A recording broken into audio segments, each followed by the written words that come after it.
guys, it's Archimano. How's everyone doing? Good, I hope.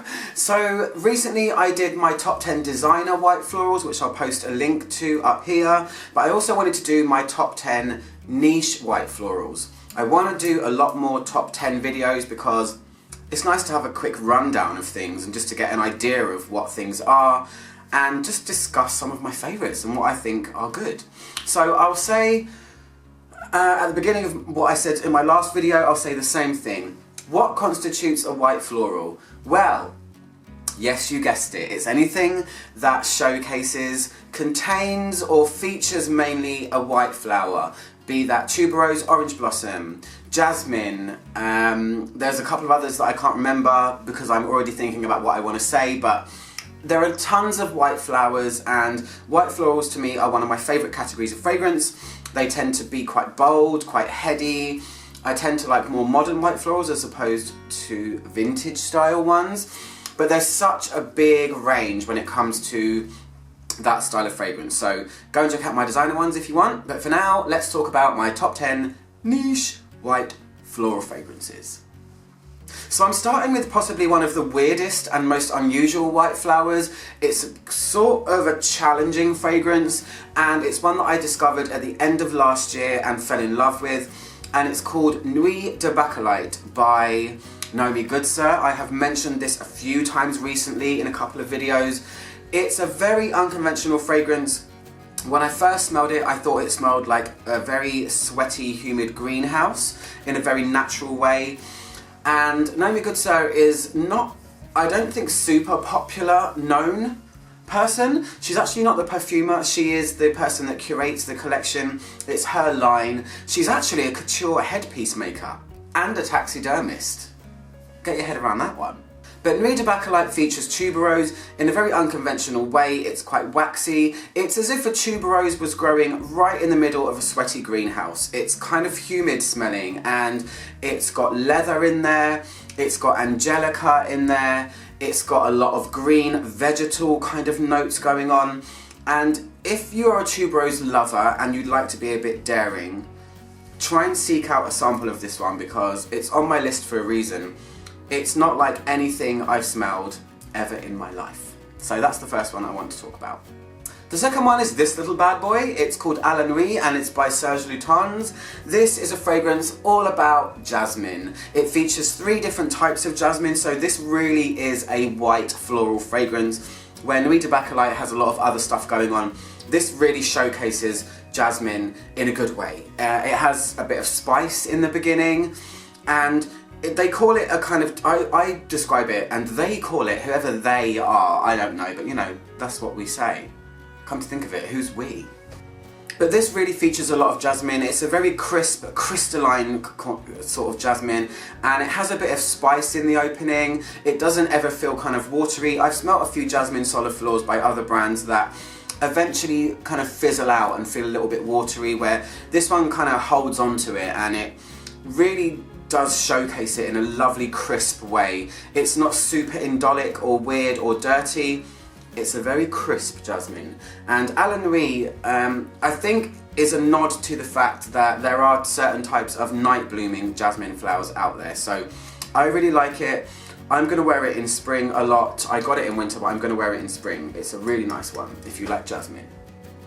So the next one is by Fragonard, and it's called Fragonard. Look at this giant beast. I got this when I went to the south of France, and it's their signature fragrance. It's the fragrance that's named after the brand.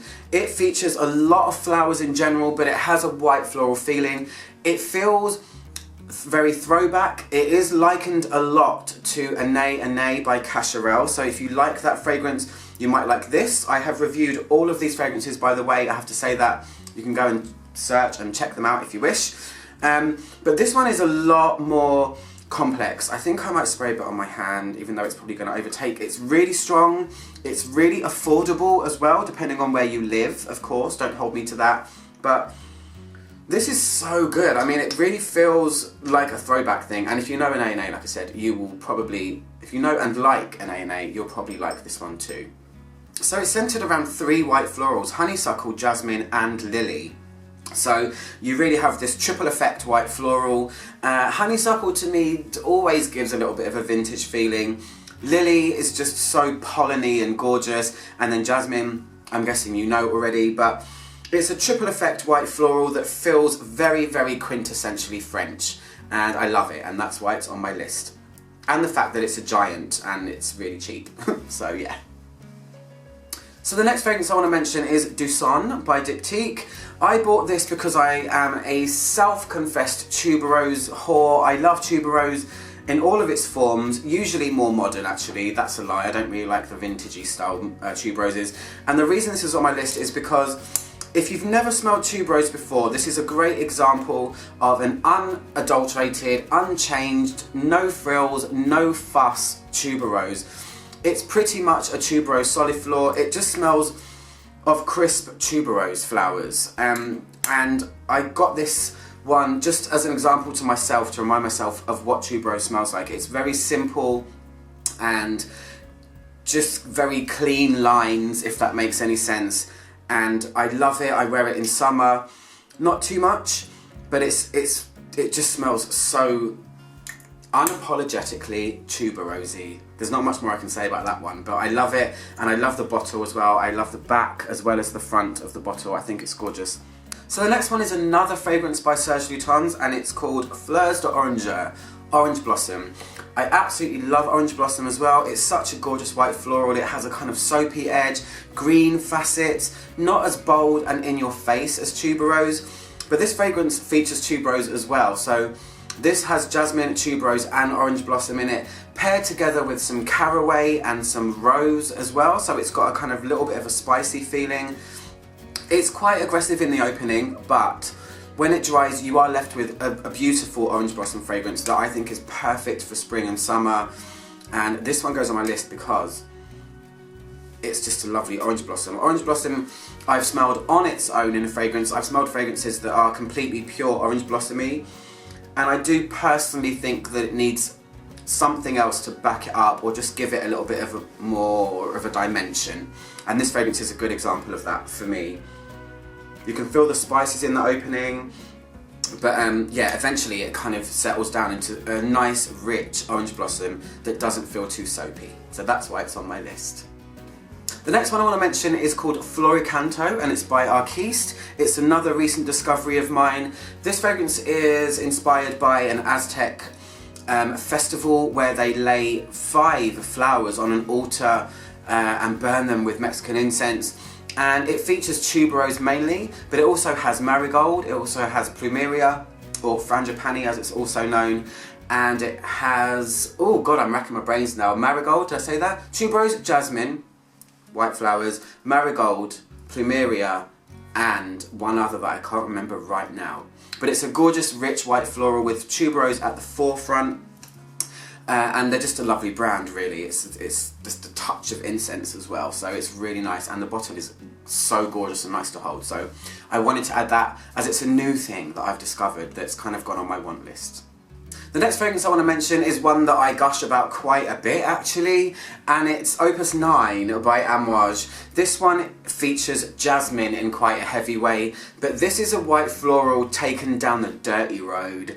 This is jasmine that is doing the walk of shame after a very heavy night. It's got a lot of black pepper in it. It also features quite a heavy animalic feeling, so it's a bit carnal. It's very dirty, it's a bit rough. So this is Jasmine feeling ashamed of herself and still feeling like a bit of a slut. And I absolutely love it.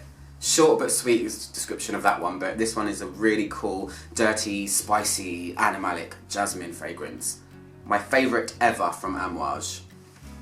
So the next one I want to talk about is another one I don't have but will eventually soon. It's another fragrance by Arquiste and it's called Aya, or Ella.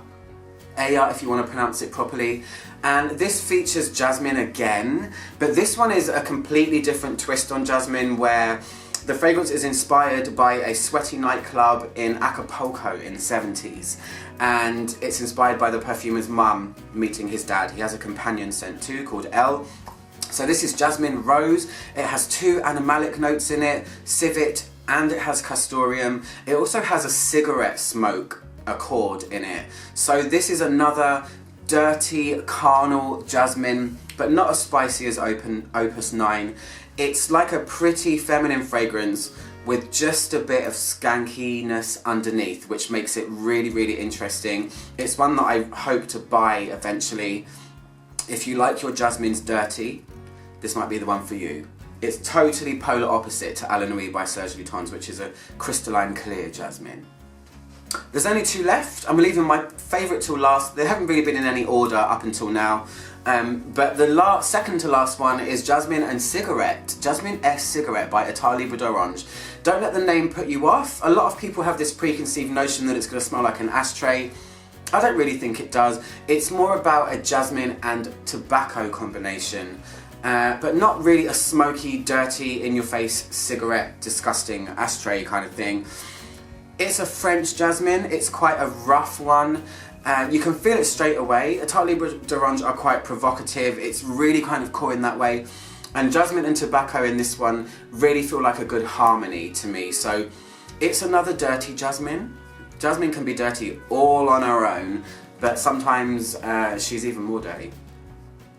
And last but definitely not least, in fact it's probably number 1 on my entire list, is, I could not do this list without this fragrance.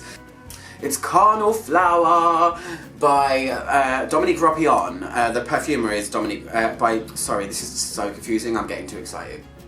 Carnal Flower it's Frederic Malle, but the perfumer is Dominique Ropion. This is another tuberose fragrance, and the first time I smelled this, I swooned. I could not believe how amazing it was. This fragrance was made to showcase every facet that a tuberose flower has. So you can just put tuberose in a fragrance, you can put tuberose oil in a fragrance and be done with it, but Dominique Ropion wanted to elevate it to a different level. So he has obviously smelled tuberoses very, very cleverly and in depth, and his nose is incredible too. He wanted to show lots of different facets, so it has a coconutty feeling in it, it also has a eucalyptus menthol kind of feeling in it, as well as the highest concentration of tuberose, pure tuberose oil than any other fragrance on the market at its time of release. There might be one now that's got more, but this has the highest concentration of pure tuberose oil in it, and absolute, I should even say. And it's just incredibly beautiful. I don't know how to describe it. It's the ultimate tuberose fragrance for me, because tuberose is my favourite.